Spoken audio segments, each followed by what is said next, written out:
Bien, désolé, nous commençons avec un peu de retard en raison d'un accident qui a eu lieu sur la route entre Mauguio, la commune de Mauguio et le siège. Donc voilà, les retardataires qui étaient dans le la photo. Bien, mes chers collègues, mesdames, messieurs, je vous souhaite la bienvenue. Je souhaite la bienvenue représentants de la presse et du public. Avant de commencer d'ouvrir officiellement notre séance, quelques informations sur les actualités de notre territoire. Le mercredi 16 mars, notre collègue Alain Hugues nous a représenté une visioconférence avec l'ATMO concernant la surveillance et les résultats des pesticides dans l'air en Occitanie. Du 17 au 21 mars avait lieu la première foire de printemps organisée par Occitanie Events au parc Exposition et nous avons eu un stand mis gracieusement à notre disposition lors duquel on a présenté le thème de la Green Génération. On a mis en avant nos compétences en matière environnementale et de mobilité. Vendredi 18 mars, nous avons reçu ici avec Yvon Bourrel le président de l'AREC, l'Agence régionale énergie-climat, qui est sur la SAF pour une présentation de cette agence qui est assez nouvelle mais qui était un peu méconnue. Mardi 22 mars avait lieu une nouvelle édition des Échos du Pays de l'Or, ce petit déjeuner lors duquel les chefs d'entreprise du territoire sont conviés à échanger. Le mardi 29 mars avait lieu l'inauguration d'une nouvelle ère de compost avec Michel Carlier, présent à la Grande Motte dans le quartier des Villas. Vendredi 1er avril, c'était pas un poisson, c'est Sophie Campagne, notre vice-présidente, qui a inauguré l'espace de formation au sein du siège de l'agglomération. Un superbe espace pour les agents.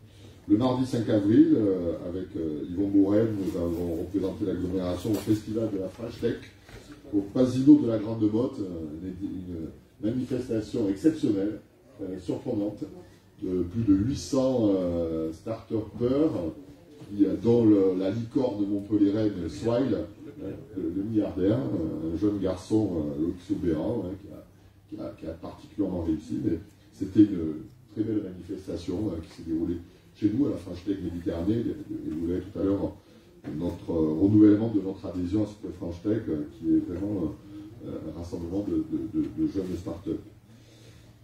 Vendredi, avec Sophie Campagne et d'autres élus, nous avons remercié les bénévoles et le service de prévention, la protection civile et tous ceux qui ont œuvré dans toutes nos communes pour collecter les dons en faveur de l'Ukraine. Je dois dire que la générosité des habitants du Pays de l'Or est exceptionnelle, puisque c'est plus de 26 tonnes qui ont été collectées et acheminées par la protection civile à la frontière entre la Pologne et l'Ukraine. Enfin, mardi 12 avril, notre collègue de Tristan Jean-Jean nous a représenté la soirée officielle de lancement des 24 heures de Saint-Pierre, de l'Institut Saint-Pierre, entre la Vasse et les Flots. Très belle manifestation qui a lieu chaque année à la rentrée de septembre, et tout ça bien sûr au profit des enfants de l'Institut Saint-Pierre. Une information, vous êtes tous conviés, vous avez dû recevoir les invitations à l'inauguration du Salon international du multicoque, qui débutera mercredi prochain, mercredi 20 avril, à la Grande Motte, une édition qui va être particulièrement exceptionnelle, puisque ça fait 2 ans que ce salon ne pouvait avoir lieu en raison de la pandémie. 65 catamarans seront dans le port de la Grande Motte pendant 5 jours jusqu'au 24 avril. Donc vous êtes conviés à venir visiter ce salon qui devait être une très belle édition. Voilà. Je voudrais également avoir une pensée pour un agent qui nous a quittés tragiquement, Patrick Gébelin, dont les obsèques ont été célébrées ce matin. Donc nous avons toutes et tous une pensée pour lui et pour son épouse et sa famille après cette disparition tragique. Puis, même si ici nous ne sommes pas une tribune politique, on ne peut pas ne pas ignorer le résultat du scrutin du premier tour de l'élection présidentielle dimanche. J'ai eu l'occasion de m'exprimer en tant que responsable politique, mais le résultat du premier tour, l'ajout des différents candidats qu'on peut qualifier d'extrême est particulièrement inquiétant, puisque c'est plus de 55% de suffrages qui se sont portés sur ces candidats. Chacun, bien entendu, sera libre de sa position. J'ai eu l'occasion d'exprimer ma position. Je soutenais, vous le savez, mes candidates au premier tour. Mais c'est clair que les jours qui viennent vont être décisifs pour l'avenir de notre pays. Voilà, mes chers collègues, je déclare donc officiellement ouverte ce conseil d'agglomération de ce jeudi 14 avril. Et je propose, conformément aux dispositions de l'article L2121-15 du CGCT, de nommer comme secrétaire de séance notre jeune vice-président Anthony Melin. Y a-t-il des abstentions, des votes contre? Bien, je demande donc à notre vice-président de procéder à l'appel. Merci, Monsieur le Président. Bonsoir à tous. Donc, Anthony Melin présent. Navarro Laurence. Rossignol Stéphane. Genin Vigneault Joël. Bonnefou Brice. Berger Isabelle. Ré Bernard. Marguerite Sonia. Frappa Jean-Paul. Caudal Sophie. Clos Jean-Paul donne pouvoir à Sonia Marguerite. Carlier Michel. Bousseret Monique. Valette Didier. Bourrel Yvon. Campagne Sophie. Denat France. Favier Caroline. Tricoire Laurent. Gély Laurence. Pradeil Laurent. Moulin Trafort Patricia. Capelletti Laurent. Levaux Marie. Levaux Marie absent. Sauté André. Aiglem Sophie. Balsamo Dominique donne pouvoir à Sophie Campagne. Bourguet Daniel, pouvoir à Marianne Pelletier. Pelletier Marianne. Coin Bertrand, pouvoir à France Denat. Parmentier Gilles. Ça. Qu'est-ce que Christian? Prudhomme Annie. Pic Clément donne pouvoir à Brice Bonnefou. Jean-Jean Christian. Bonafous Anne. Gomez Jean-Louis. Martel Canac Sylvie. Réverbel Guy. Arnal Sandrine. Hugues Alain. Thomas Florence. Fandos Georges. Pécou Martine, pouvoir à Alain Hugues. Bouscavin Jean-Louis, pouvoir à Sandrine Dubois-Lambert. Et Dubois-Lambert Sandrine. Merci, Monsieur le Vice-président. Donc, le quorum étant largement en thème, nous pouvons délibérer. Je propose à notre Assemblée de voter l'ajout d'un point à l'ordre du jour qui concerne la rectification d'une délibération que nous avions votée concernant la participation de l'agglomération au capital de la SEM Laure Autrement, avec un différentiel mineur, mais il faut délibérer, de 5 €, qui a été identifié par le trésorier. Donc pour 5 €, il faut faire une rectification. Donc y a-t-il des abstentions, des votes contre cette inscription? Donc je vous remercie, on pourra donc inscrire. Donc vous avez reçu le relevé des décisions que j'ai été amené à prendre, ainsi que le bureau communautaire. Y a-t-il des questions sur ces décisions? Il n'y en a pas, je vous demande d'en donner acte. Également, vous avez reçu le procès verbal de notre dernière séance en date du 16 février.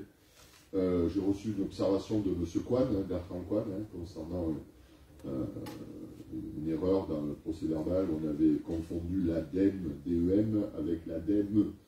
Donc, il ne s'agissait pas de l'ADEME, l'agence de l'environnement, mais de la déviation. Donc, on a pris note. Une fausse route, voilà. Donc, on a pris note de la rectification. Y a-t-il d'autres observations orales sur le procès verbal? S'il n'y en a pas, je vous demande de l'adopter. Le vote est ouvert.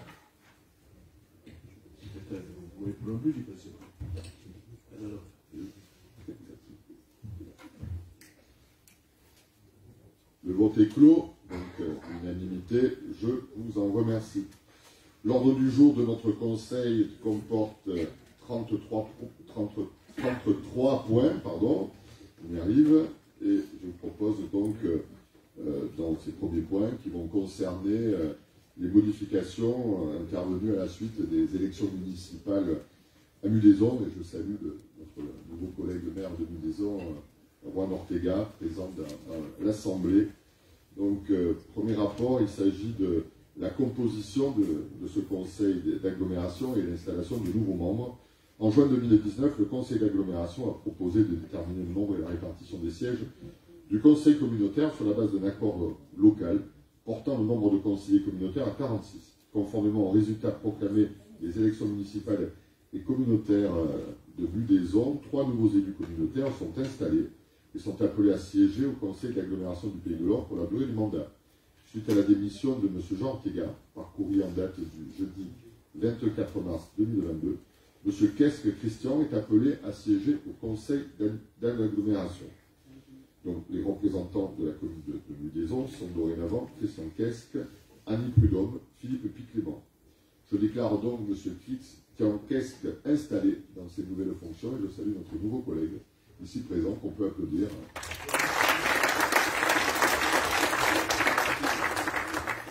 Nous allons maintenant procéder à l'élection d'un vice-président, puisqu'en juillet 2020, l'Assemblée a élu ses vice-présidents et que les élections partielles sur la commune de Mudaison nécessitent donc de procéder au remplacement d'un vice-président. Ce dernier occupera la 9e place dans l'ordre du tableau, puisqu'à la suite de la place cédée par l'ancien maire de Mudaison, les vice-présidents montent d'un rang. Le conseil communautaire est invité donc à procéder à l'élection du vice-président au scrutin secret, uninominal et à la majorité absolue parmi les membres du conseil communautaire. Si après 2 tours de scrutin, aucun candidat n'a obtenu la majorité absolue, il sera procédé à un 3e tour de scrutin et l'élection aura lieu à la majorité relative. En cas d'égalité de suffrage, c'est le candidat le plus âgé qui sera déclaré élu. Pour mémoire, notre conseil communautaire élit les vice-présidents membres du bureau sans préjuger de leur future délégation, lesquelles seront accordées par moi-même uniquement après leur élection. Je propose donc à présent de procéder à l'élection du 9e président, du 9e vice-président au scrutin secret à la majorité absolue. Et pour cela, je vous propose de désigner comme assesseur Mme Sandrine Dumois-Lambert et M. Brice Bonnefou. Y a-t-il une opposition concernant ces désignations? Il n'y en a pas. Afin de garantir le bon déroulement du vote et d'éviter les déplacements dans l'amphithéâtre, on présente alors au choix où on descend, non on ne peut pas le faire là-bas, au choix où on fait passer l'urne, on va... Hein, non, il faut tout dire. Donc on va passer avec l'urne, scénario. Bon, donc on va procéder. Attendez, vous allez. On n'a pas terminé. Non, là on parle de la manière dont on allait procéder au vote. Donc une urne va circuler. Vous avez devant vous les bulletins et les enveloppes qui figurent sur vos pupitres. Alors pour cette élection du 9e vice-président, j'ai reçu la candidature de M. Christian Quesque. Y a-t-il d'autres candidatures? Il n'y en a pas, donc je déclare la candidature au poste de 9e vice-président de M. Christian Quesque, et donc je vous demande donc de procéder au vote. Voilà, on va donc...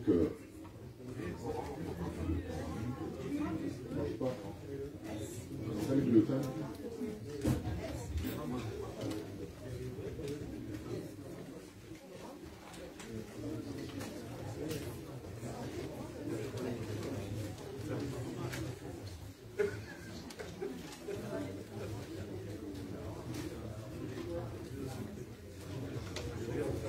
Allez, le scrutin est donc ouvert, allez-y.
Pour le dépouillement. Donc il va y avoir combien de bulletins? Marion, combien de bulletins? Alors 40, on a les 40. 44. On a retrouvé ça dessous. La doudoune était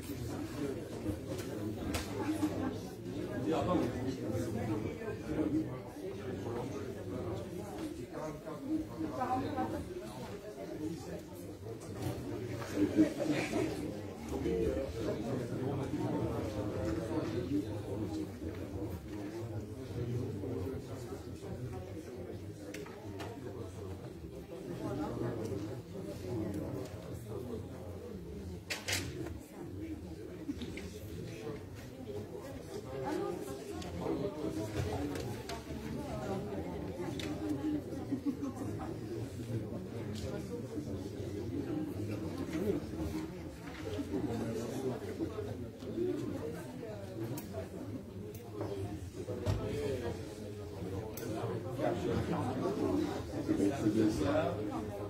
Marion dépouille. Bon, on a trouvé donc 44 bulletins, ce qui correspond au nombre de bulletins.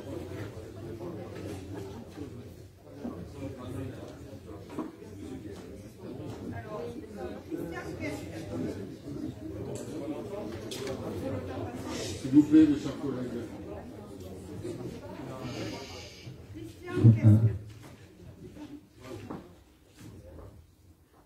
Christian Quesque.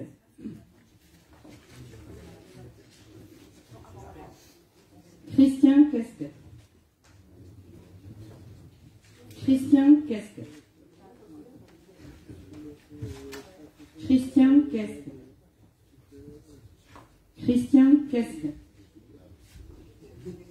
Christian, qu'est-ce que?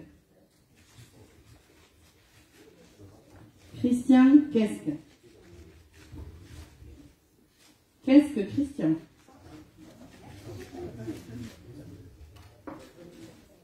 Monsieur Christian, qu'est-ce que?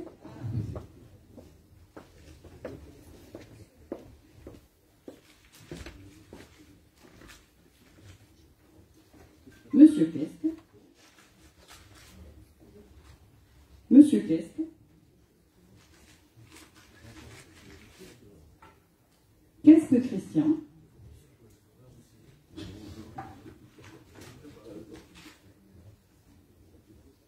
Monsieur Bonnefou.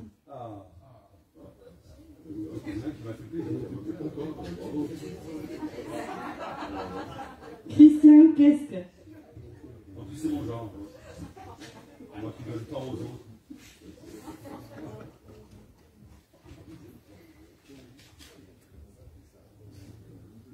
Christian, qu'est-ce que? Christian, qu'est-ce que?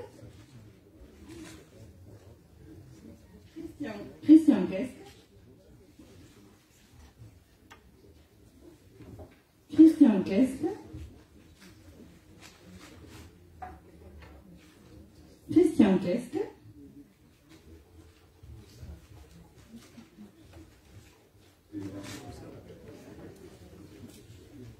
Monsieur, qu'est-ce que? Monsieur, qu'est-ce que? Christian, qu'est-ce que?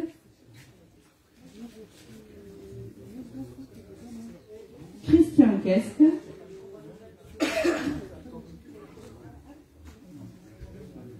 Qu'est-ce que Christian?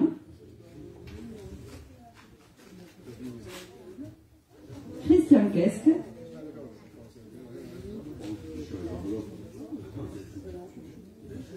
Christian, qu'est-ce que?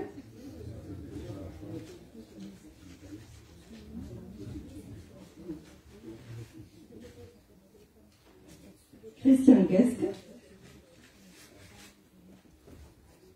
Monsieur, qu'est-ce que?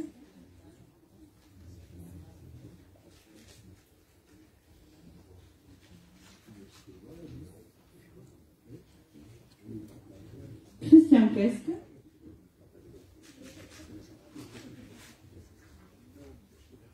Monsieur, qu'est-ce que?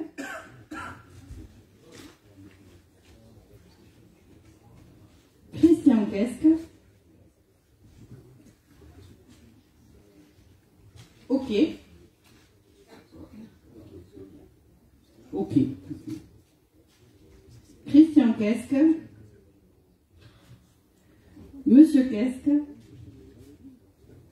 Qu'est-ce que Christian?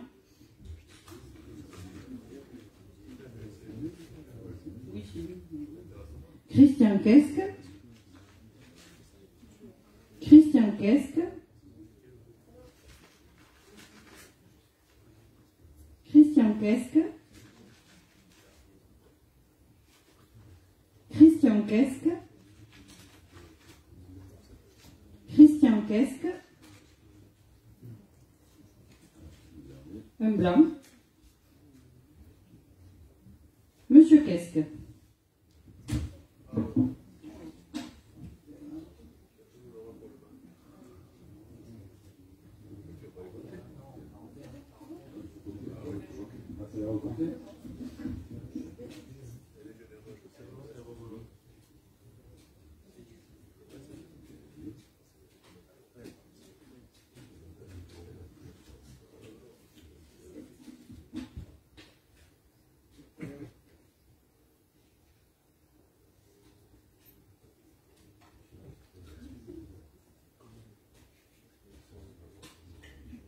Plus 17, monsieur le président.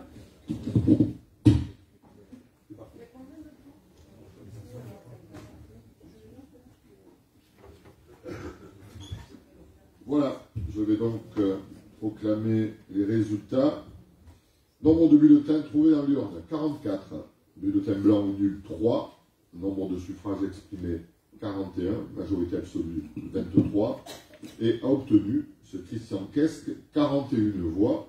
Et donc, ce Christian Quesque ayant obtenu la majorité absolue est proclamé 9e vice-président de l'agglomération du Pays de l'Or.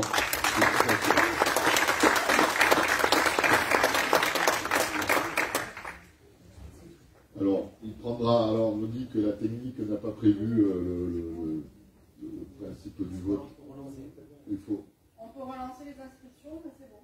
C'est bon, bah, venez prendre place à côté de M. Gomez. Alors, on relance, il faut. Il va falloir repasser, alors on va arrêter.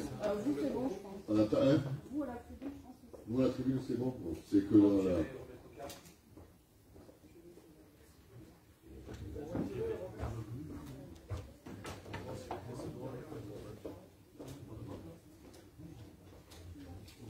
C'est bon? Je vais laisser la parole à M. Quesque s'il veut dire quelques mots.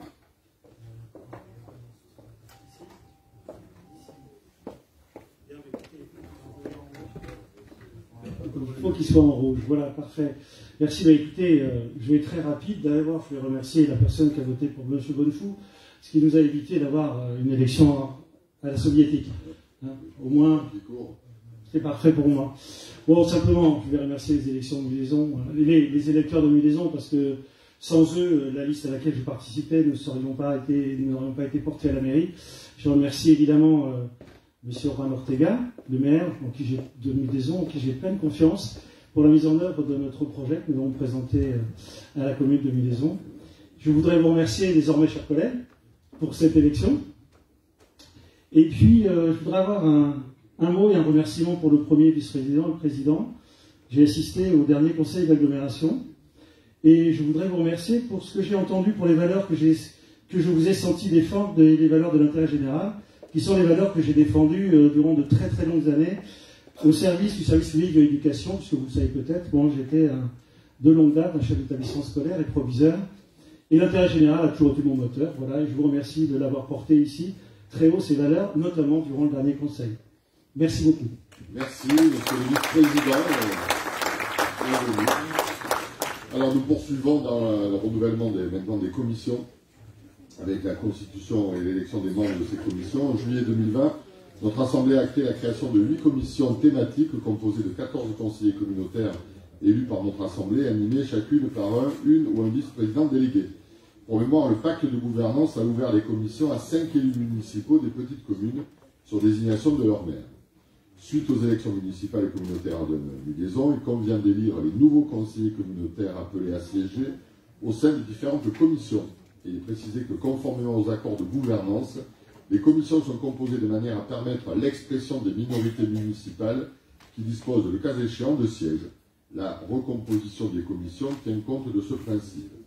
Un siège pour la commission attractivité économique, 2 pour la commission mobilité, 2 pour la commission territoire habitat, 2 pour la commission déchets valorisation, 1 pour la commission eau espace naturel, 2 pour la commission enfance jeunesse, 1 pour la commission ressources, et enfin 1 pour la commission rayonnement agriculture durable. Notre conseil est donc invité à procéder à l'élection successive des nouveaux conseillers communautaires des 8 commissions thématiques. Et je vous rassure, le vote va se faire par boîtier électronique. Alors, élection pour la commission attractivité économique. Le périmètre de cette commission est le suivant: la création, l'aménagement et la gestion des zones d'activité, l'animation du tissu économique, la politique en faveur du commerce, les actions de développement économique, l'aéroport de Montpellier-Méditerranée, aérodrome de Candiargues, la politique de l'emploi et de l'insertion. J'ai reçu pour cette commission la candidature de la liste, qui est dénommée liste A, avec comme candidate Annie Prudhomme. Y a-t-il d'autres listes candidates?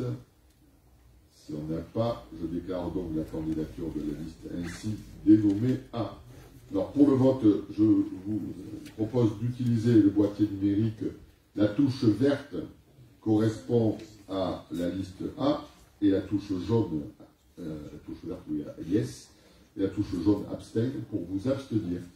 Donc le scrutin est ouvert. Et ici, c'est oui ou abstention.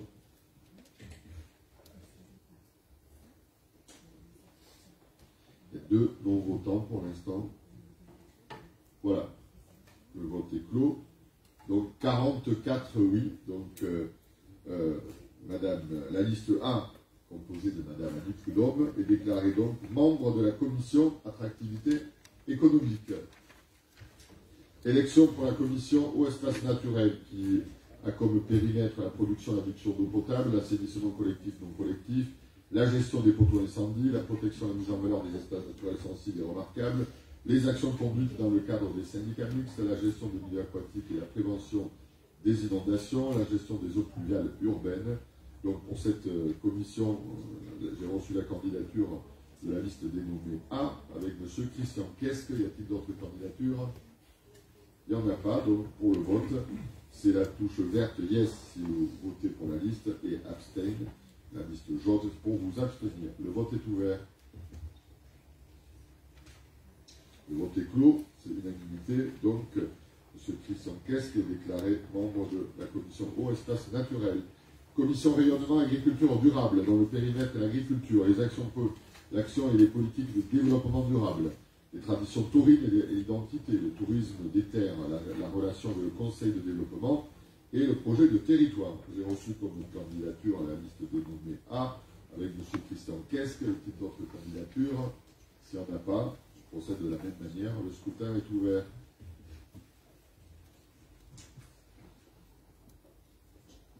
Donc deux personnes qui n'ont pas voté. Encore une. C'est bon. 44, donc 44 voix pour M. Christian Quesque qui est déclaré membre de la commission rayonnement agriculture durable. Commission déchets-valorisation. Son périmètre, c'est la gestion des déchets, la gestion du nettoyage des plages, la politique de prévention des déchets, les prestations de voirie commune. Donc j'ai reçu pour cette commission, conformément à un pacte de gouvernance, la liste A composée de Mme Annie Prudhomme et de M. Philippe Piclément. Y a-t-il d'autres listes candidates? Si on n'a pas, le vote est ouvert.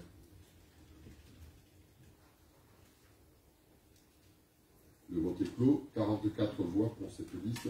Donc je déclare membre de cette commission Mme Annie Prudhomme et M. Philippe Piclément. Élection des membres de la commission de territoire habitat, dont le périmètre est le suivi de la révision du SCOT, le programme local de l'habitat, les actions en faveur de la politique de l'habitat, l'accueil des gens de voyage et enfin l'urbanisme et les droits de sol. J'ai reçu pour cette commission les candidatures de la liste A composée de M. Christian Quesque et de M. Philippe Piclément. Y a-t-il d'autres candidatures? Il n'y en a pas. On procède donc au vote.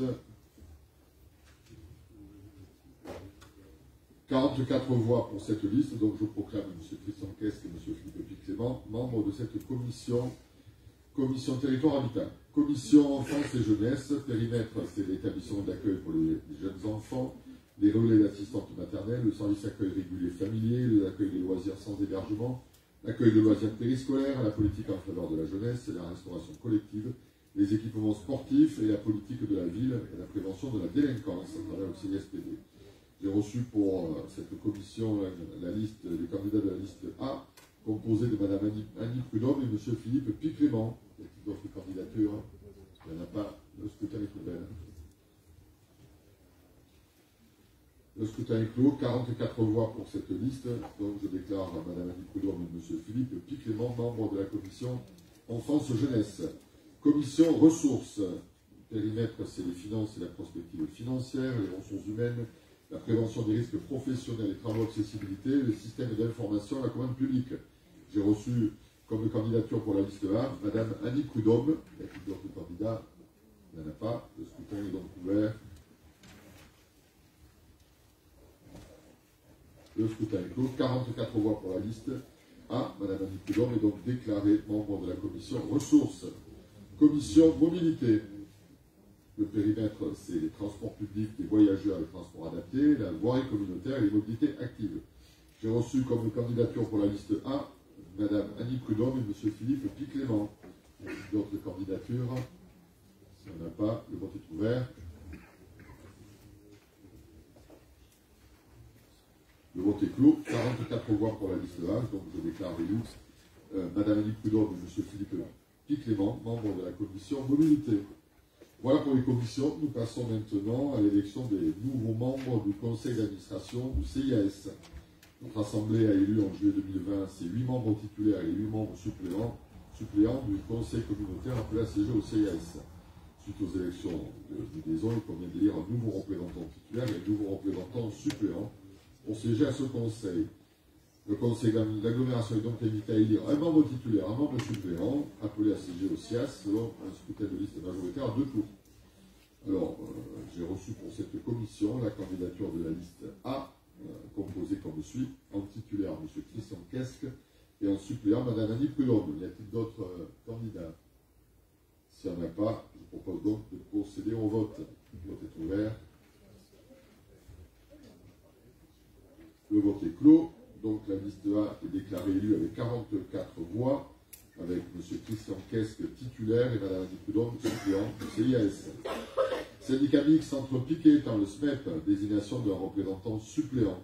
En juillet 2020, notre Assemblée a désigné ses 4 délégués titulaires et ses 4 délégués suppléants, appelés à nous représenter au sein du comité du syndicat mixte entre Pic et Étang. Le Pays de l'Or est membre de ce syndicat, auquel elle a confié sa compétence en matière d'élimination et de valorisation des déchets ménagers assimilés. Pour mémoire, les dispositions du CGCT permettent que le choix de l'organe puisse se porter sur l'un des membres du conseil d'agglomération ou sur tout conseiller municipal d'une commune membre. Suite aux élections de liaison, il convient d'élire un nouveau représentant suppléant pour siéger au sein de ce comité syndical. Le conseil d'agglomération est donc invité à décider de ne pas recourir à un vote à bulletin secret pour l'élection de ses membres. Je vous invite donc à procéder au vote au moyen de votre boîtier. Et j'ai reçu comme candidature au sein de ce syndicat celle de M. Jean Ortega. Y a-t-il d'autres candidats? Il n'y en a pas, le vote est ouvert. Ça y est.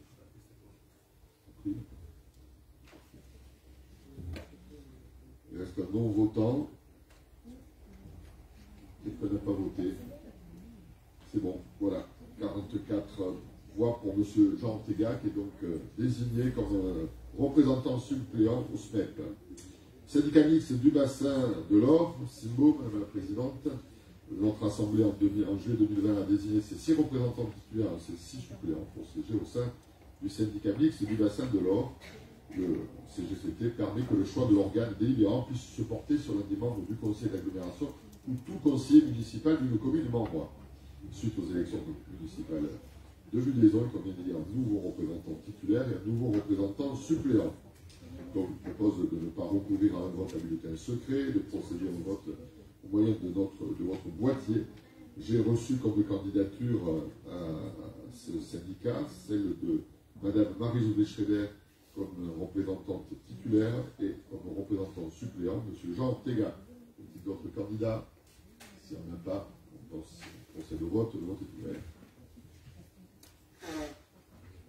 Le vote est clos, 44 voix, et donc Mme Marie-Josée Schreiber est désignée représentante titulaire et M. Jean Ortega, représentant suppléant, au Simbo.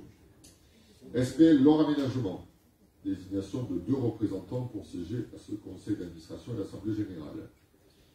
Monsieur Lombois sera appelé à se déporter et à quitter l'enceinte de l'amphithéâtre pour ce scrutin. Notre Assemblée, en juillet 2020, a élu ses 9 représentants pour siéger au conseil d'administration de l'SPL L'Or Aménagement. Suite aux dernières élections municipales à Liaison, il convient d'élire un nouveau représentant pour siéger à l'Assemblée générale de l'SPL L'Or Aménagement. Et dans le même temps, compte tenu de la création de la SEC L'Or Autrement, Mme Isabelle Berger a souhaité laisser son siège au profit de sa présence au sein de cette nouvelle société. Notre conseil est donc invité à élire 2 représentants de l'agglomération pour siéger au conseil d'administration de la SPL L'Or Aménagement. Je vous invite donc à procéder au vote.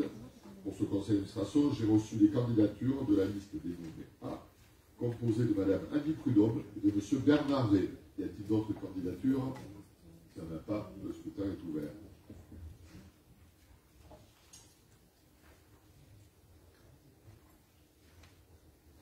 Le scrutin est clos, donc 43 voix. Et je déclare donc élu Mme Annie Prudhomme et M. Bernard Rey, membres de la SPL L'Or Aménagement. Commission départementale des gens du voyage. En juillet 2020, notre Assemblée a désigné ses 2 représentants au sein de la commission législative départementale des gens du voyage de l'Hérault. Suite aux élections municipales de Liaison, il convient de renouveler son représentant titulaire pour siéger au sein de cette commission. Le Conseil est donc invité à désigner un représentant titulaire pour siéger au sein de la commission consultative départementale des gens de voyage de l'Hérault. Propose de désigner en qualité de représentant titulaire notre collègue M. Anthony Belin. Y a-t-il d'autres candidatures? Il n'y en a pas, donc on procède au vote.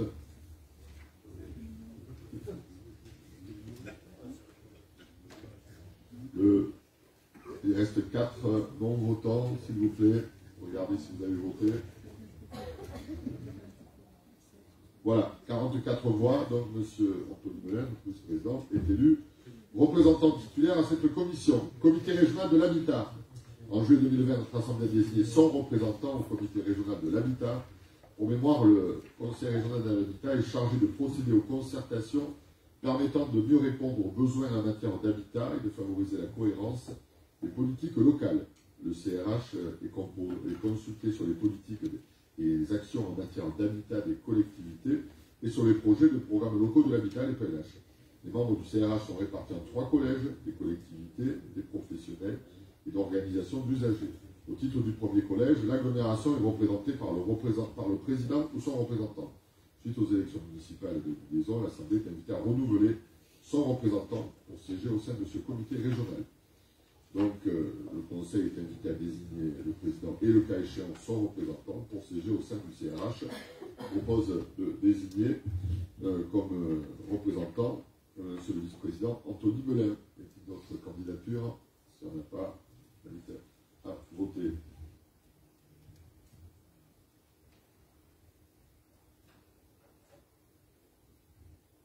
Voilà, 44 voix. Monsieur Anthony Belin est donc désigné représentant titulaire au comité régional de l'habitat. Syndicat mixte Hérault-Énergie. En juillet 2020, notre Assemblée a désigné ses représentants au sein de ce syndicat. Dans le département de l'Hérault, le syndicat mixte Hérault-Énergie, qui a été créé en juillet 90, exerce pour le compte de ses communes adhérentes une compétence d'organisation de la distribution d'énergie électrique. Suite aux élections municipales de liaison, l'Assemblée est invitée à renouveler son représentant suppléant pour siéger au sein de cette commission consultative.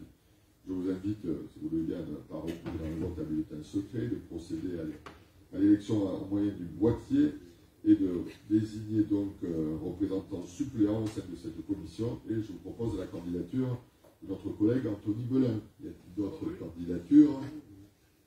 Il n'y en a pas. Alors, je déclare le scrutin ouvert.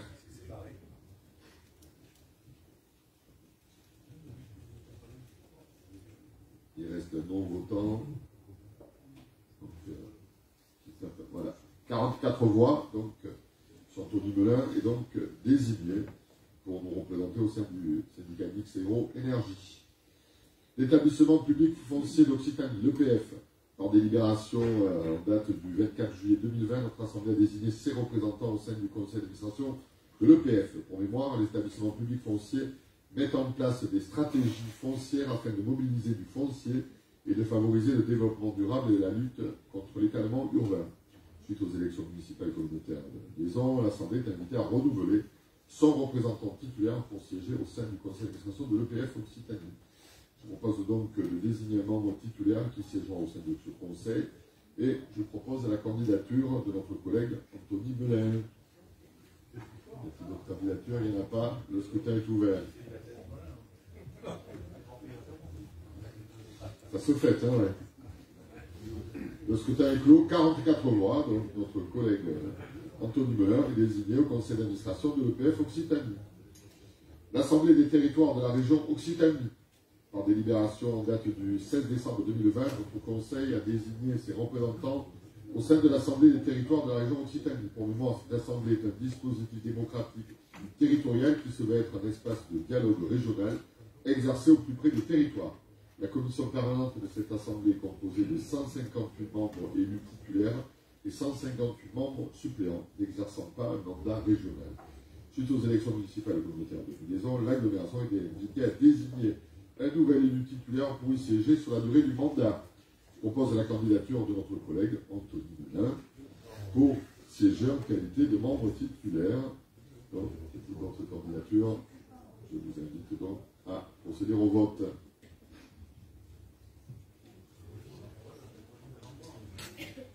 Donc 2 non-votants. Voilà, 44 voix. Notre collègue est donc désigné comme membre titulaire de cette assemblée. Dernier rapport concernant les renouvellements, on arrive. Et il s'agit de désigner un représentant à un toit pour tous. Par délibération en date du 16 décembre 2020, notre conseil d'agglomération a désigné son représentant pour siéger au conseil d'administration de la société anonyme HLM Un Toit pour tous. Pour mémoire, cette SA fait partie de ses partenaires importants pour le développement essentiel de l'habitat social sur les 8 communes de l'agglomération. Suite aux élections municipales à Budaison, l'agglomération est invitée à désigner un nouvel élu pour siéger au sein de la société. Je propose donc de désigner notre collègue Anthony Melin en qualité de membre représentant l'agglomération au sein de ce conseil d'administration. Il n'y a pas d'autres candidatures. S'il n'y en a pas, le scrutin est ouvert.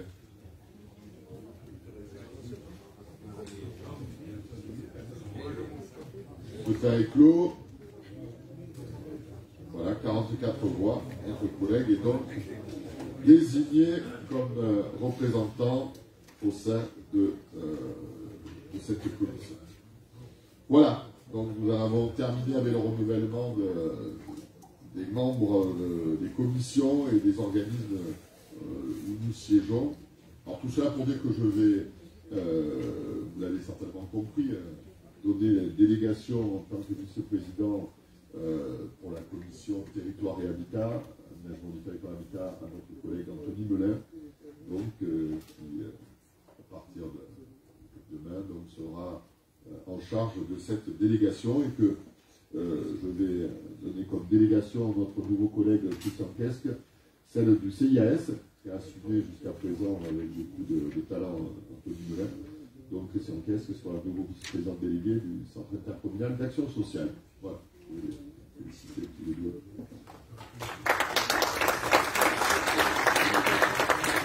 Voilà, maintenant nous reprenons un cours plus normal de nos assemblées avec un premier rapport sur la commission enfance et jeunesse. Il s'agit des mini-séjours et séjours de l'été 2022. Rapporteur Madame Monique Bouissarin. Merci Monsieur le Président. Comme chaque année, l'agglomération organise les séjours enfants et adolescents pour l'été 2022. Il est proposé pour les adolescents 2 séjours. L'un à Saint-Raphaël, dans le Var, autour d'activités nautiques, et l'autre à Meiras, en Ardèche, autour d'activités nature.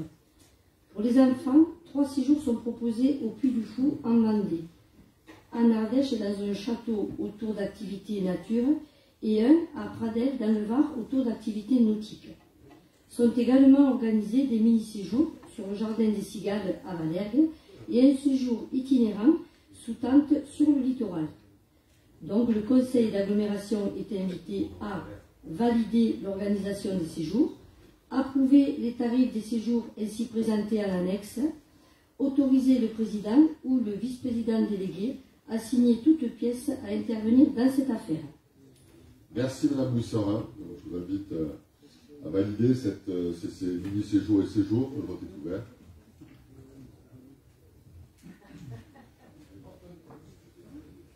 Le vote est clos, unanimité. Je vous remercie. Nous passons à la commission mobilité avec un premier rapport concernant la compensation financière pour les voyages réalisés par des abonnés intermodaux d'Aérotransport sur le réseau de transport au cours de l'année 2021. Rapporteur, Monsieur le vice-président Jean-Louis Gomez. Merci Monsieur le Président, Mesdames, Messieurs, bonsoir.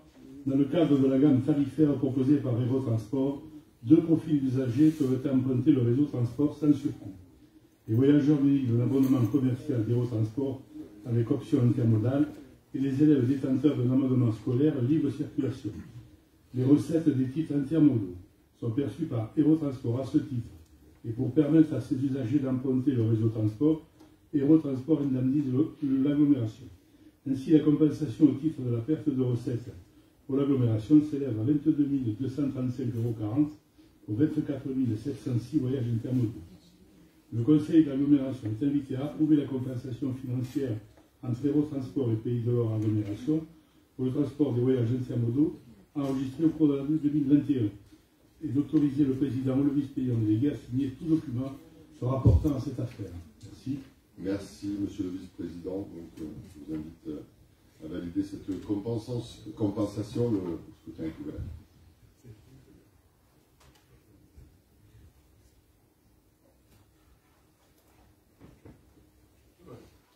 encore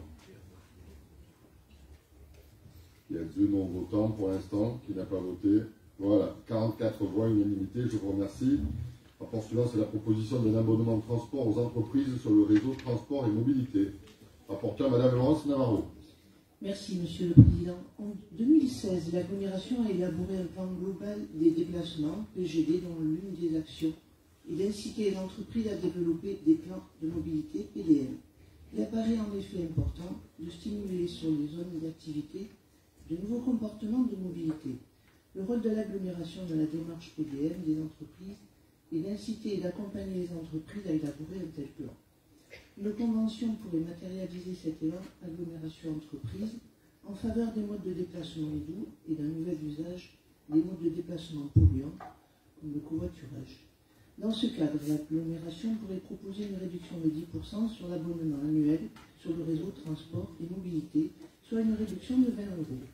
Le conseil d'agglomération est donc invité à approuver le principe de conventionnement entre l'agglomération et l'entreprise instillatrice d'un plan de mobilité, d'approuver la mise en place d'un abonnement annuel transport aux entreprises d'un montant de 180 €, soit une réduction de 10% sur le montant de l'abonnement annuel, et d'autoriser le président ou le vice-président délégué à signer tout document se rapportant à cette affaire. Merci Madame Navarro. Je propose donc de procéder au vote. Le vote est ouvert. Le vote est clos. C'est 44 voix, unanimité. Merci.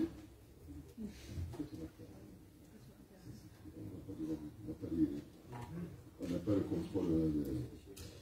Nous passons à la commission déchets valorisation avec un rapport concernant le règlement de collecte. Le rapporteur, c'est le vice-président Michel Carlier.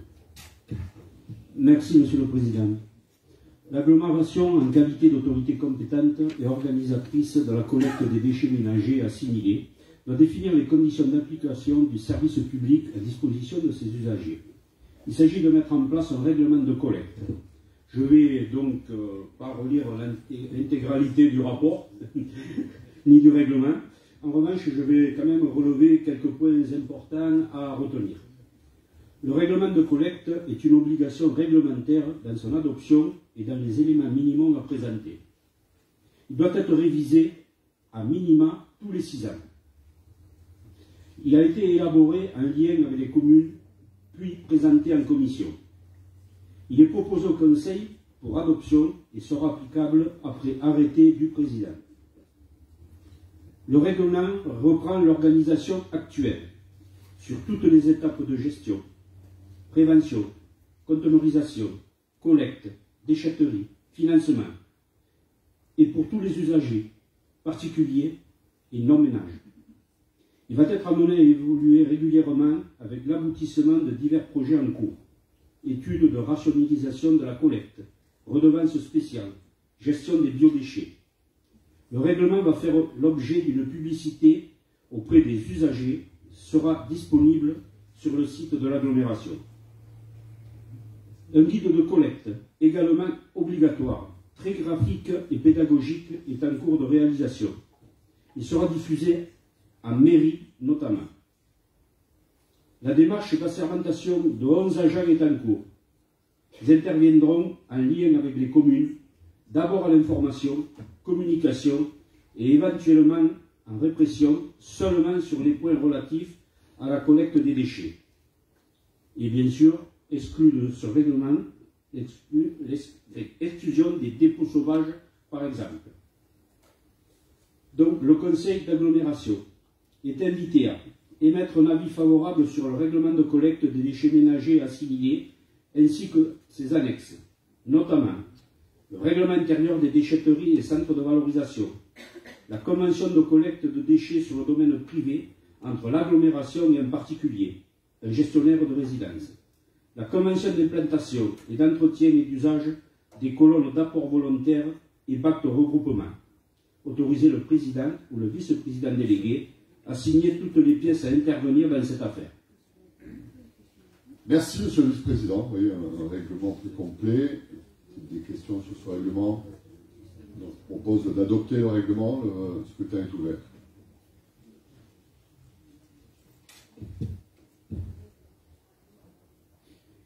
Voilà, donc c'est adopté à l'unanimité, moins une voix, une abstention.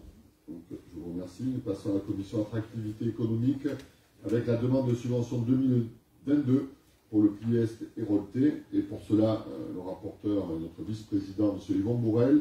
Et je vais demander à nos collègues Monique Bouisserin, Philippe Martel-Canac et Joël Genin-Vigneault de se déporter et de sortir de l'amphithéâtre. Monsieur Bourrel. Merci, Monsieur le Président.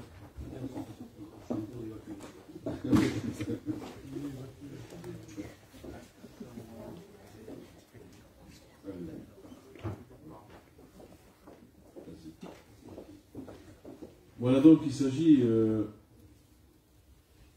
parler du PLI, qui, comme vous le savez, est une association qui propose des parcours individualisés d'accès et de retour à l'emploi pour les personnes qui en sont les plus éloignées. En 2021, l'objectif de 226 personnes accompagnées a été dépassé avec 247 personnes. Le plan d'action du PLI, au titre de l'année 2022, s'inscrit dans un contexte particulier de renouvellement du programme national du Fonds social européen, selon la priorité numéro 1, favoriser l'insertion professionnelle et l'inclusion sociale des personnes les plus éloignées du marché du travail et les plus vulnérables ou exclues. Le budget prévisionnel au titre de l'année 2022 s'élève à 630 000 €, soit plus 5,43% par rapport à l'année précédente. Les objectifs adossés à la demande de subvention sont maintenus. Pour le Pays de l'Or, les objectifs du PLI en 2022 seront les mêmes qu'en 2020 et 2021, soit l'accompagnement d'un dispositif de 226 personnes. Il a été conjointement convenu avec le PLI de ne pas augmenter l'objectif en 2022 du fait du contexte encore incertain. Le conseil d'agglomération est ainsi invité à payer une subvention au PLI SROT de montant de 67 600 € pour les actions de l'année 2022, autoriser le président et le vice-président délégué à signer la convention financière tripartite correspondante, ainsi que toute pièce intervenue dans cette affaire.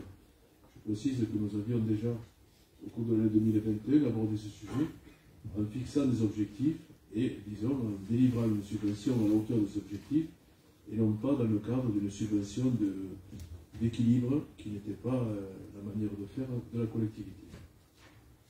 Voilà. Merci, Monsieur le Vice-président. Je vous invite donc à valider cette attribution de subvention. Merci.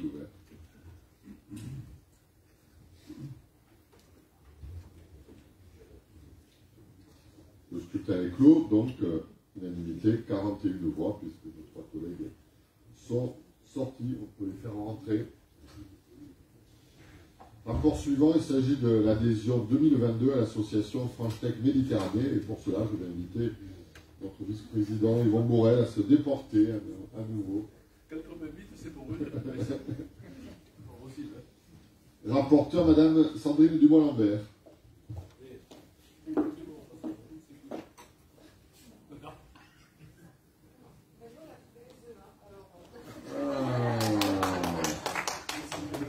Les cloches sont déjà là.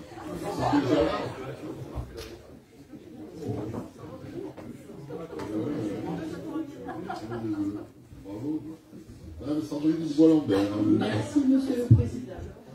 La French Tech est un label attribué par l'État à des territoires reconnus pour leur écosystème de start-up. En 2019, l'État a annoncé l'attribution du label Capital à la French Tech Méditerranée, dont l'objectif est d'accompagner les entreprises de demain en levant les freins au développement des start-up. En 2022, French Tech Méditerranée prévoit notamment de programmer des rencontres start-up grands groupes et donneurs d'ordre public avec une expérimentation envisagée sur les territoires du Pays de l'Or et du Pays de Lunel. Accompagner une délégation d'entreprises à Hambourg en avril 2022. Organiser le festival Hello la Tech à la Grande Motte le 5 avril 2022 dont l'objectif est de faire découvrir l'écosystème de la tech et organiser un job dating. La gouvernance de cette association d'entrepreneurs est constituée de start-up, de collectivités et de partenaires. Font déjà partie de la French Tech Méditerranée des sociétés du Pays de l'Or comme Community Care Technology, Fréjorgo Ouest, Cortus, Fréjorgo Ouest, Duodisplay, Lansargues, Netforce, Outre-mer, Gunboat, la Grande Motte et Sweep à Moguio. L'agglomération souhaite renouveler son adhésion à l'association French Tech Méditerranée. Ce renouvellement permettra aux représentants de l'agglomération de siéger au conseil de surveillance et de bénéficier d'un droit de vote à l'Assemblée générale. Le conseil d'agglomération est invité à verser 4 477,80 € à l'association French Tech Méditerranée au titre de sa cotisation pour l'année 2022, autoriser le président ou le vice-président délégué à signer la convention jointe et tout document relatif à cette affaire. Merci Madame Dubois-Lambert. Tout à l'heure, je l'évoquais dans mon propos en préambule, l'organisation de cette manifestation du 5 avril, qui avait été un grand succès, puisque plus de 800 participants. Donc vous voyez tout l'intérêt qu'on a, d'autant qu'un certain nombre d'entreprises de notre territoire en sont membres également. Donc si vous voulez bien, je vous invite à délibérer et à voter. Le vote est ouvert. Le vote est clos, c'est un vote unanime. Je vous remercie. On peut faire rentrer M. Bourrel. Nous passons à la commission territoire et habitat avec notre adhésion à l'agence d'urbanisme de la région nîmoise et alésienne. Rapporteur, M. le vice-président Anthony Melin.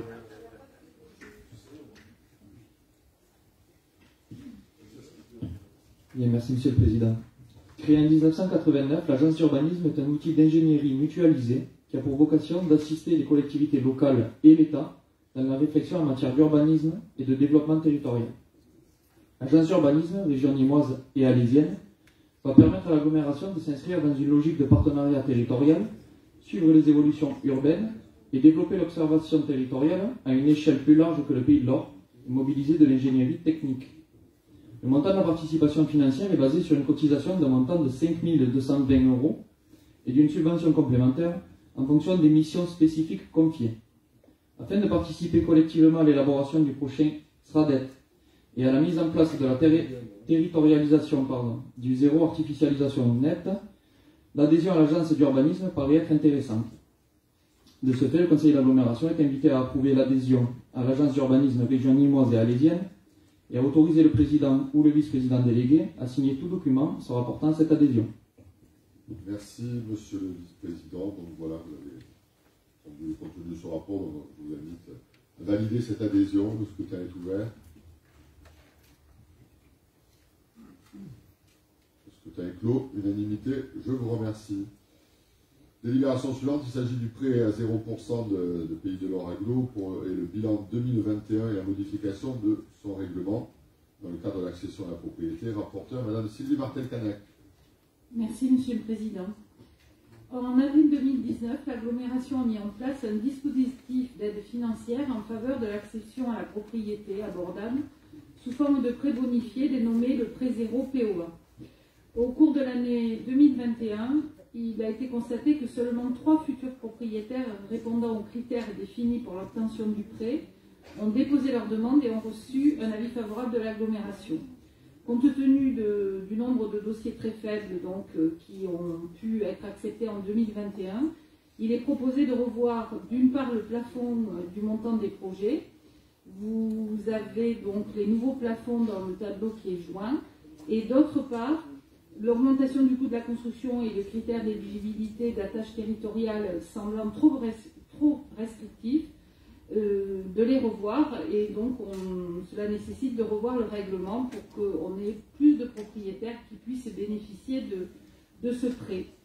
Donc le conseil d'agglomération est invité à valider les nouveaux plafonds de prix du dispositif d'aide en faveur de l'accession abordable, de supprimer la condition de territorialité liée aux demandeurs et d'autoriser le président ou le vice-président délégué à signer tout document intervenant dans cette affaire. Merci, Madame Martel-Canac. Si vous voulez bien, je vous invite à valider cette modification du règlement. Le vote est ouvert.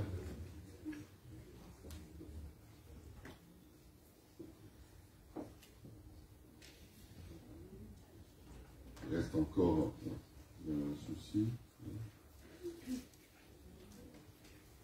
Il y a 2 non-votants. Voilà, unanimité. Je vous remercie. Le rapport suivant, il s'agit de la garantie d'emprunt pour le financement de l'opération PURE située sur la commune de la Grande Motte dans le cadre de nos actions en faveur du développement du logement social. Rapporteur, Madame Sophie Caudal. Merci, Monsieur le Président. Dans le cadre du règlement d'intervention en faveur du logement locatif social du Pays de l'Or, la société FDI Habitat sollicite l'agglomération pour l'obtention de garanties d'emprunt destinées à financer l'opération Résidence Pure de la commune de la Grande Motte. Cette opération de construction prévoit la réalisation de 13 logements locatifs sociaux. La garantie d'emprunt accordée à hauteur de 75% ouvre un droit de réservation de 15% des logements de cette opération, soit 2 logements au bénéfice de la communauté d'agglomération. Cette contrepartie sera formalisée par la signature d'une convention de réservation. La livraison de cette opération est prévue pour début septembre 2022. Le conseil d'agglomération est invité à accorder sa garantie à hauteur de 75% pour le remboursement d'un prêt d'un montant de 1 320 102 € souscrit par l'emprunteur auprès de la Caisse des dépôts et consignations selon les caractéristiques financières et aux charges et conditions du contrat de prêt numéro 125 096 constitué de 5 lignes de prêt. Le dit contrat est joint en annexe et fait partie intégrante de la présente délibération. La garantie de la collectivité est apportée aux conditions suivantes. La garantie de la collectivité est accordée pour la durée totale du contrat de prêt jusqu'au complet remboursement de celui-ci et porte sur l'ensemble des sommes contractuellement dues par le bailleur dont il ne sera pas acquitté à la date d'éligibilité. Sur notification de l'impayé par lettre simple de la Caisse des dépôts et consignations, la collectivité s'engage dans les meilleurs délais à se substituer à la société FDI pour son paiement en renonçant au bénéfice de discussion et sans jamais opposer le défaut de ressources nécessaires à ce règlement. S'engager pendant toute la durée du prêt à libérer en cas de besoin des ressources suffisantes pour couvrir les charges de prêt. Autoriser le président ou le vice-président à signer tout document nécessaire à l'exécution de cette décision, notamment les conventions de garantie, d'emprunt et de réservation. Voilà, merci Madame Caudal. Je vous invite donc à valider cette caution. Le scrutin est ouvert. Le scrutin est clos. C'est donc unanimité. Merci. Nous avons maintenant le versement d'aide financière pour l'opération Promologie Résidence Suru sur la commune de Maugueux-Carmont. Rapporteur, M. Laurent Pradeil. Merci, Monsieur le Président. Dans le cadre du règlement d'intervention en faveur du logement locatif social du Pays de l'Or, la société Promologie sollicite l'agglomération pour le financement de son opération Résidence Suru située à Maugueux. Cette opération de construction prévoit la réalisation de 10 logements locatifs sociaux collectifs. Cette opération, répondant aux critères d'attribution du règlement intercommunal, un financement de 4 000 € peut être attribué pour le logement PLAI réalisé. L'octroi de cette réalisation ne donne pas droit à un contingent de réservation de logements financés. La livraison de cette opération est prévue pour juin 2023. Le conseil d'agglomération est donc invité à approuver le versement d'une aide financière à la société Promologie pour un montant de 4 000 €, autoriser le président ou le vice-président délégué à signer la convention aussi annexée précisant les modalités de versement de l'aide, autoriser le président ou le vice-président délégué à signer tout autre document nécessaire à l'exécution de la présente délibération. Merci M. Pradeil. Je propose de valider cette aide financière. Le scrutin est ouvert.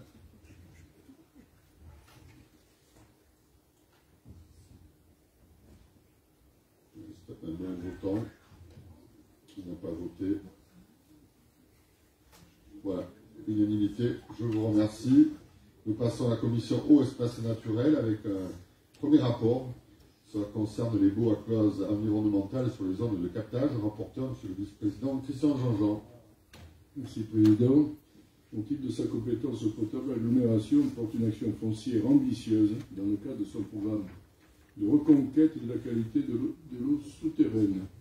L'agglomération est ainsi devenue propriétaire d'une trentaine d'hectares au sein des périmètres de protection rapprochés des captages. Les parcelles acquises seront mises en fermage aux agriculteurs dans le cadre de baux à clause environnementale. Plusieurs baux environnementaux ont été attribués à des agriculteurs. Leur durée est de 9 ans, renouvelable par tacite reconduction, soit une durée totale dépassant potentiellement la durée de 12 ans, à partir de laquelle une délibération du conseil d'agglomération est requise. Le rapport vise donc à une régularisation des dernières attributions. La parcelle BA66 à Mauguio, attribuée à Michael Joly, les parcelles AH54 à Nuliaison et CH18 à Sargue ont été attribuées à Guillaume Bouet, et les parcelles BA1 et BA2 à Mauguio ont été attribuées à la société La Rosée Bio. Le conseil d'agglomération est donc invité à entériner les attributions de baux environnementaux ci-dessus présentés et autoriser le président ou le vice-président délégué à signer toute pièce à intervenir dans cette affaire. Merci, monsieur le vice-président. Donc, je vous invite à valider ces baux. Le scrutin est ouvert.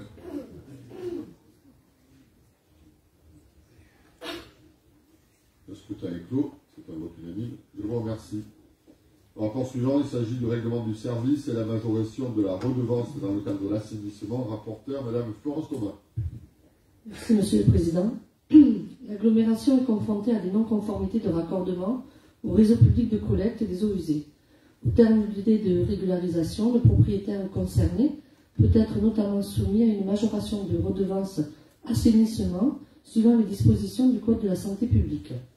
Il est donc proposé une majoration de 400% de la redevance assainissement telle que le prévoit la loi. Le conseil d'agglomération est donc invité à appliquer la majoration de la redevance assainissement telle que prévue par l'article L 1331-8 du Code de la santé publique et selon les conditions définies ci-dessus, et autoriser le président ou le vice-président délégué à signer tout document se rapportant à cette affaire. Merci, madame Thomas. Je vous propose de valider cette majoration de la redevance. Le scrutin est ouvert.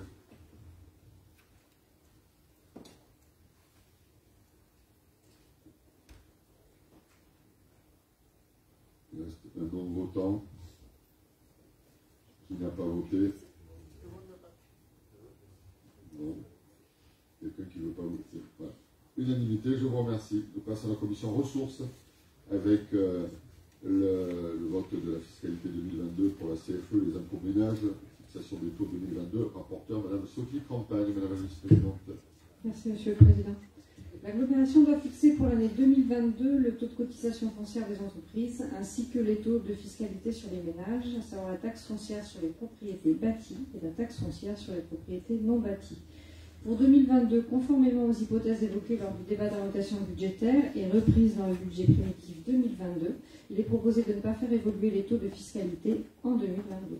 Le conseil d'agglomération est invité à fixer les taux de fiscalité 2022 comme évoqué ci-dessous, à savoir cotisation foncière des entreprises 36,50%, taxe foncière sur les propriétés bâties 2,54%, taxe foncière sur les propriétés non bâties 17,96%. Autoriser le président ou son représentant à signer tout document nécessaire à l'exécution de la présente délibération. Merci madame la vice-présidente. Je propose de valider ces taux qui restent inchangés. Le scrutin est ouvert.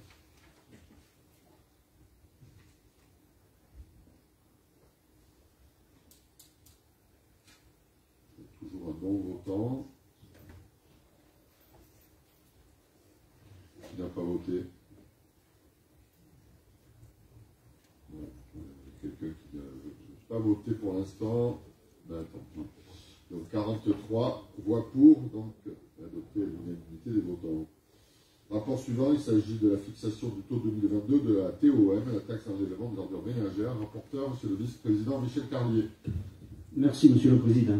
Le budget du service de collecte et d'élimination des déchets ménagers et assimilés s'équilibre avec la taxe d'enlèvement des ordures ménagères. Le taux 2021 est de 9%. Conformément aux orientations budgétaires, il est proposé de maintenir le taux de TOM à 9% pour l'année 2022. Le conseil d'agglomération est invité à fixer à 9% le taux de taxe d'enlèvement des ordures ménagères pour l'année 2022. Merci, monsieur le vice-président. Donc, pas de modification de ce taux. Je vous invite à le valider. Le vote est ouvert. Le vote est clos. Unanimité, 44 voix. Nous continuons sur la fiscalité 2022 avec la fixation de la taxe GEMAPI. Rapporteur, monsieur le vice-président Christian Jean-Jean. Merci, Président. L'agglomération, comme toutes les intercommunalités à fiscalité propre, assume depuis le 1er janvier 2018 les 4 missions regroupées sous le terme GEMAPI, gestion des milieux aquatiques, prévention des inondations. Le programme prévisionnel de dépenses ci-après annexé recense l'ensemble des projets identifiés à ce jour et relevant de la compétence GEMAPI. Il est établi pour la période de 2018 à 2025. Le montant devant être couvert par le financement communautaire jusqu'à 2025 correspond à 7,1 millions d'euros. Ce montant s'avère à présent plus important d'1,5 million d'euros par rapport à l'estimation retenue en 2017 pour l'instauration de la taxe GEMAPI. Cette hausse est due à l'actualisation des coûts des projets, mais également à de nouvelles dépenses prévisionnelles dont l'estimation mérite d'être précisée dans les mois et années à venir, notamment pour la gestion des ouvrages côtiers. Les précédentes taxes GEMAPI avaient été définies sur la base d'une recette de 400 000 euros par an, en tenant compte d'un lissage pluriannuel des dépenses. Il est proposé de maintenir un montant identique pour 2022. Cette taxe ramenée à la population du Pays de l'Or, population de référence dite DGF de 67 754 habitants, conduit à un coût de 5,09 € par habitant et par an, nettement inférieur au plafond réglementaire de 40 € par habitant et par an. Le Conseil d'agglomération est donc invité à retenir le programme prévisionnel pluriannuel des dépenses identifiées à titre de la compétence GEMAPI, au titre de la compétence, arrêter le montant 2022 de la taxe GEMAPI à la somme de 400 000 €, demander aux services fiscaux de définir des taux correspondant à ce budget pour leur application aux impôts locaux et d'en effectuer le prélèvement, et d'autoriser le président, le vice-président, à déléguer, à signer toutes les pièces à intervenir dans cette affaire, sachant très bien que cette taxe GEMAPI, elle va prendre de l'importance, malheureusement. Donc je crois que c'est une grosse affaire et qu'on sera obligé d'y revenir, n'est-ce pas, Président, de temps en temps par rapport aux investissements à venir. Voilà, donc je propose donc... J'ai une question, s'il vous plaît. Oui, pardon. Oui, juste une réflexion par rapport à cette histoire de GEMAPI. Visiblement, l'État nous a transféré une compétence sans nous donner les moyens de les financer complètement. Et vu la somme des investissements, ça va effectivement gréver nos finances de manière importante.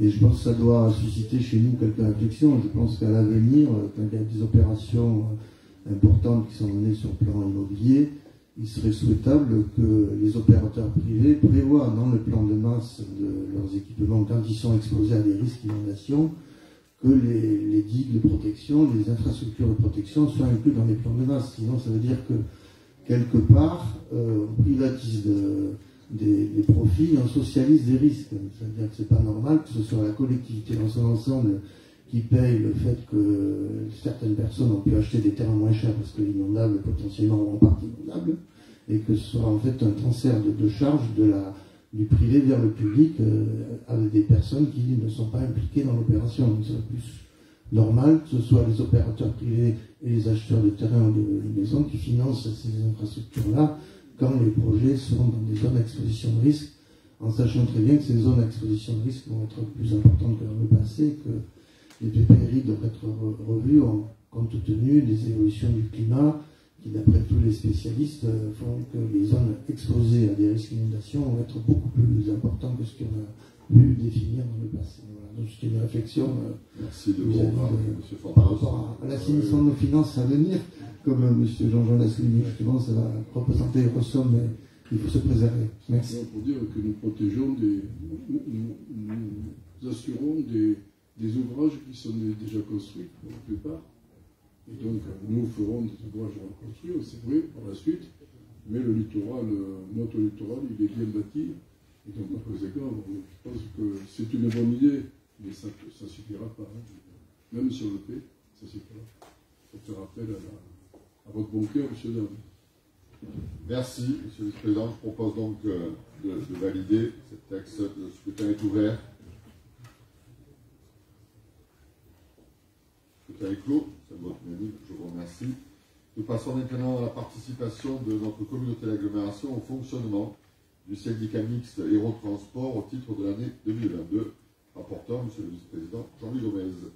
Merci, monsieur le président. L'agglomération est membre du syndicat mixte Hérault-Transport. Ce syndicat regroupe les 5 agglomérations du département, ainsi que la région et le département de l'Hérault. Il a pour compétence le transport interurbain, ainsi que le transport scolaire.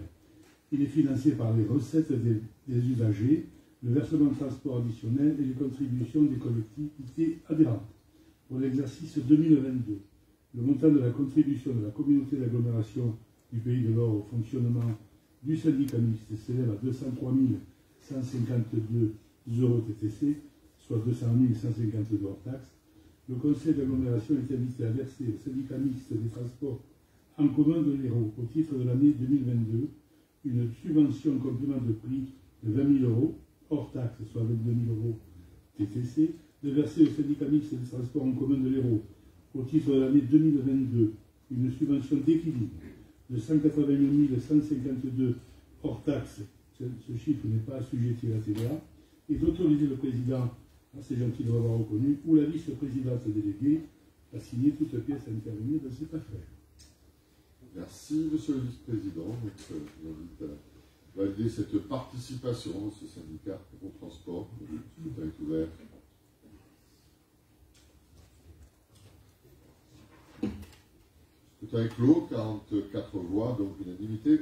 Merci. Nous passons maintenant aux ressources humaines avec la modification du tableau des effectifs. Rapporteur, madame Sonia Marguerite. Merci, monsieur le président.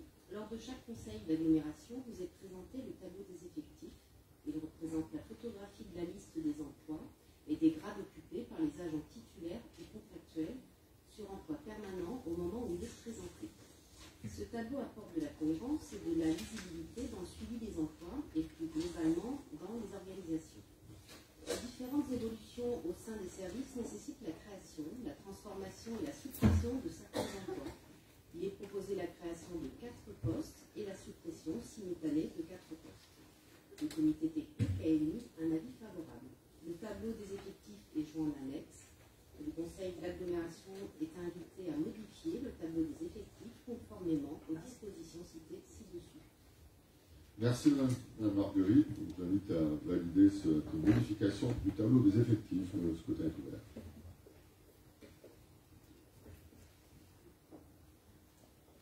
Unanimité, 44 voix. Je vous remercie. Nous allons maintenant passer au dispositif d'astreinte dans le cadre de la cellule de Covid. Rapporteur, monsieur le vice-président Alain Hugues. Merci, monsieur le président. Donc, dans la continuité de la stratégie gouvernementale tester, alerter, protéger, la collectivité a mis en place dès janvier 2021 une cellule Covid. Animée par 2 médiatrices, les missions de sensibilisation, de tracing et d'accompagnement sont, si nécessaire, menées 7 jours sur 7. Il est proposé d'étendre le dispositif d'astreinte aux agents médiateurs de la cellule Covid. Le comité technique a émis un avis favorable. Le conseil d'agglomération est invité à faire évoluer le dispositif d'astreinte technique en intégrant les agents médiateurs de la cellule Covid. Merci, monsieur le vice-président. Je propose donc de valider ce dispositif. Le vote est ouvert. Le scrutin est clos. Unanimité. Je vous remercie. Nous passons maintenant dans le cadre des élections professionnelles à un comité social territorial commun. Rapporteur, madame la vice-présidente Sophie Campagne. Merci, monsieur le président.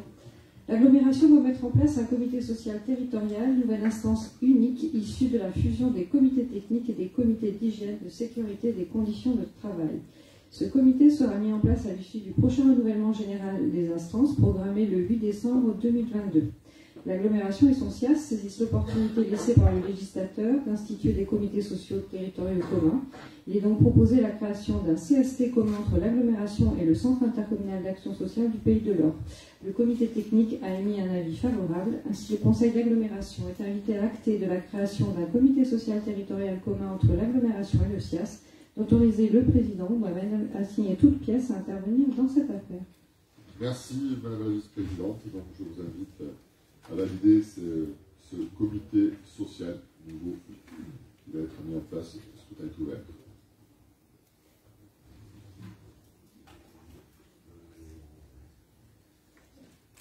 Donc, voilà. Unanimité. Je vous remercie.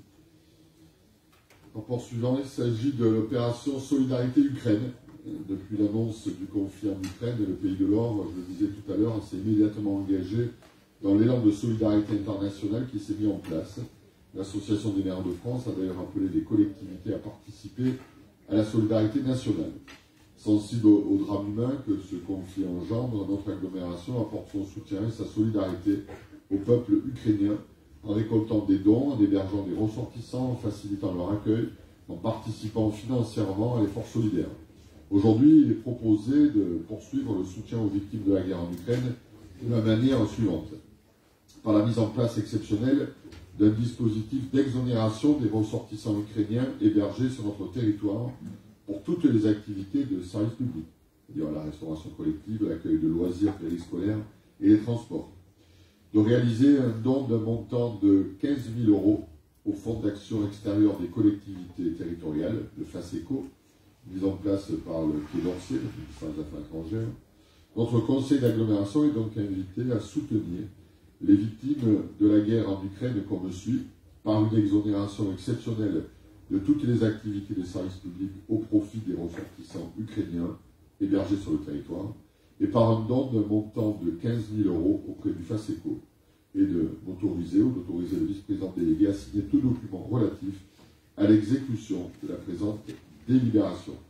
Voilà, je le disais, donc 26 tonnes collectées, des hébergements, notamment à la Grande Motte, grâce à la mise à disposition par des particuliers qui ont racheté la résidence Pierre et Vacances de plusieurs logements. Donc aujourd'hui, une quarantaine d'Ukrainiens, surtout des femmes et des enfants, sont hébergés, scolarisés à la Grande Motte, et les services de nos cuisines apportent tous les jours les repas pour ces familles. Comme le dit la délibération, aussi avec Saint-Omer, qui a été la première commune à accueillir des familles. Les transports sont bien sûr gratuits. On a remis des cartes de transport à ceux qui en souhaitaient, en voulaient. Et on propose cette subvention de 15 000 € qui sera versée à ce fonds mis en place par le gouvernement pour venir en appui à ces nombreuses familles qui sont venus se réfugier dans notre pays face à ce drame terrible qui est aux portes de l'Europe, où on voit régulièrement ces images, ces boucheries, ces massacres, ces exactions qui sont commises en 2022, ce qui paraissait particulièrement improbable, et ces images de familles quittant leur pays avec quelques petits bagages, avec des personnes âgées qui sont amenées à quitter tout ce qu'ils ont construit là-bas, sont des images épouvantables au XXIe siècle. Voilà, donc je vous invite, mes chers collègues, à valider cette opération Solidarité Ukraine. Le scrutin est ouvert.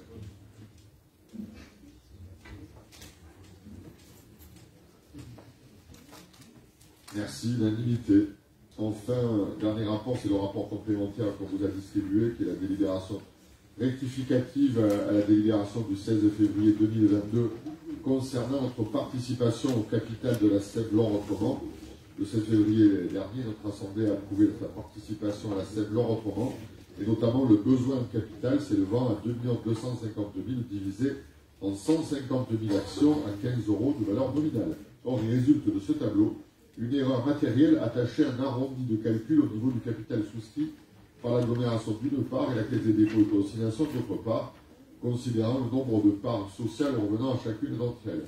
Notre Conseil est donc invité à approuver la rectification de la délibération du 16 février 2022, ainsi qu'elle approuve la souscription au capital de la Seine-Loire-Autrement par l'agglomération à hauteur de 1 million d'euros, représentant 66 667 actions à valeur nominale de 15 euros, au lieu de 1,05 € représentant 66 667 actions à la valeur nominale de 15 euros, et de souscrire en conséquence une prise de participation au capital de la dite SEP de 1,05 million et inscrire la somme correspondante au budget principal 2022, de dire que le surplus de la délibération du 16 février 2022 demeure inchangé. Voilà, je vous invite donc à valider cette modification. Le scrutin est ouvert.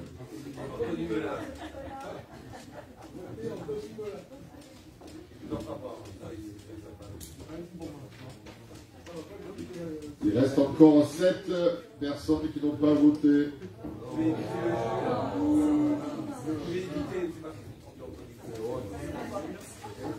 Il reste encore un non-votant.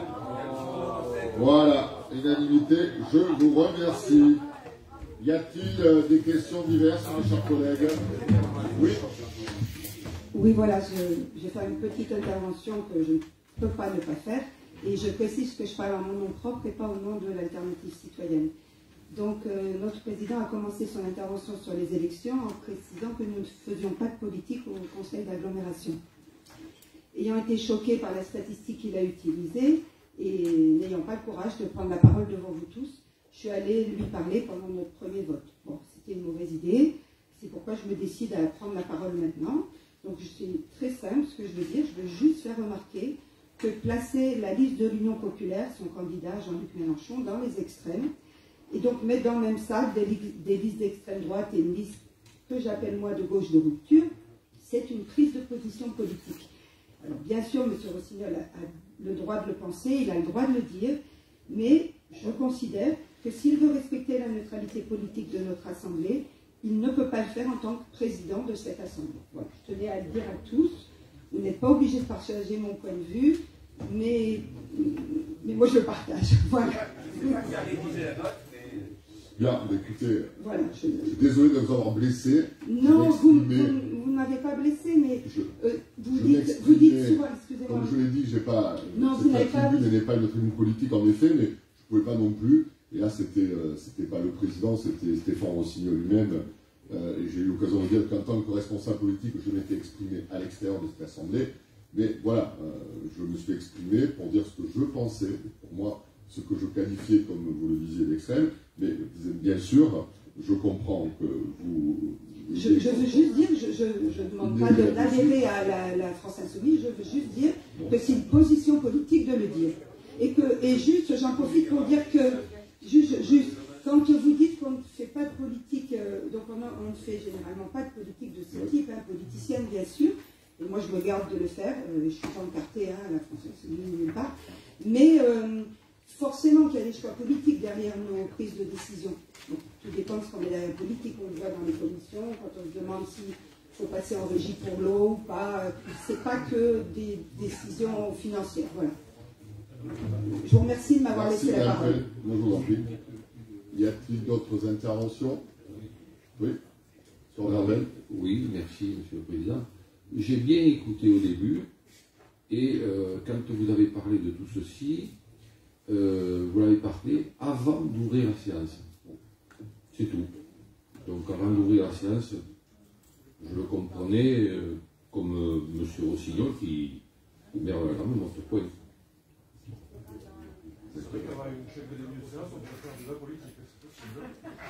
Bien, s'il n'y a pas d'autres interventions, mes chers collègues, je vous remercie. Je vous souhaite de bonnes fêtes de Pâques et je vous donne rendez-vous pour notre prochain conseil d'agglomération au jeudi 23 juin, ici même. Bonne soirée.